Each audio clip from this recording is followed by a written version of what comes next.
বন্ধুরা, আজ আমি ঠাকুর শ্রী শ্রী রামকৃষ্ণের কিছু অমৃত কথা পাঠ করব। ওং স্থাপকায় চ ধর্মস্য সর্বধর্মস্বরূপিণে অবতার বরিষ্ঠায় রামকৃষ্ণায় তে নমঃ।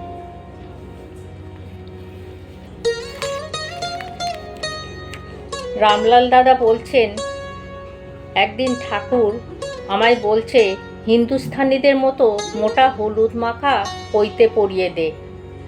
তা পইতে এনে হলুদে চুবিয়ে গন্থি দিয়ে পরিয়ে দিলাম। তিনি একখানা চাপা ফুলের রঙে চোবানো লাল পেরে কাপড় পরেছিলেন। হলদে চোবানো কাপড় তিনি পরতে বড় ভালোবাসতেন। আমি বললাম, বেশ হয়েছে, হলদে কাপড়, হলদে পইতে, পীতাম্বর, ঠিক যেন নারায়ণ। তিনি হেসে বললেন, দূর, ও কথা কি বলতে আছে? আমি বললাম, কেন? ও তো বেশ হয়েছে, পীতাম্বর নারায়ণ। তিনি বললেন, না না।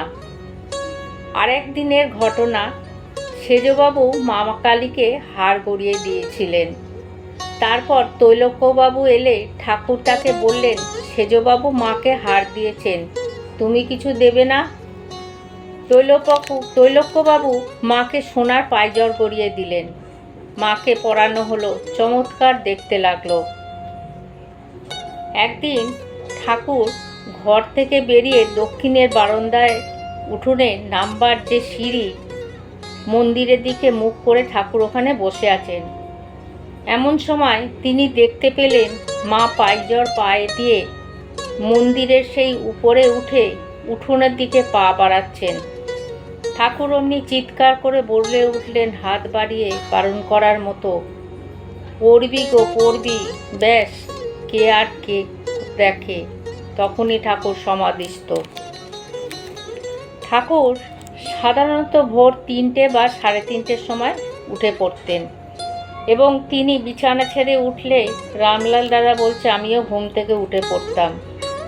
যখন তিনি ঝাউতলায় শৌচে যেতেন, আমি এগিয়ে যেতাম অথবা গাড়ু ও গামছা নিয়ে তার পেছনে যেতাম। তারপর তিনি পুকুরে যেতেন এবং কাপড় ছেড়ে ঘাটের ওপরে পা ঝুলিয়ে বসতেন। আমি তার কাছে জল আনতাম এবং তিনি মুখ হাত পা ধুতেন। তারপর গামছা পরে ঠাকুর ঘরে ফিরে আসতেন। ইতিমধ্যে আমি তাড়াতাড়ি গাড়ু মেজে ও তার গামছা কেচে ঠাকুরের পেছো পেছো দৌড়ে আসতাম। তার ঘরে এসে তিনি কাঁচা কাপড় পরতেন এবং দক্ষিণের বারান্দায় গিয়ে দাঁত মাজতেন। তারপর তিনি হাতের চেটোতে একটু গঙ্গা জল নিয়ে মাথায় ছিটিয়ে দিতেন আর বলতেন, ব্রহ্মবাড়ি ব্রহ্মবাড়ি। বন্ধুরা, আজ আমি এখানেই পাঠ শেষ করলাম। জয় ঠাকুর, জয়।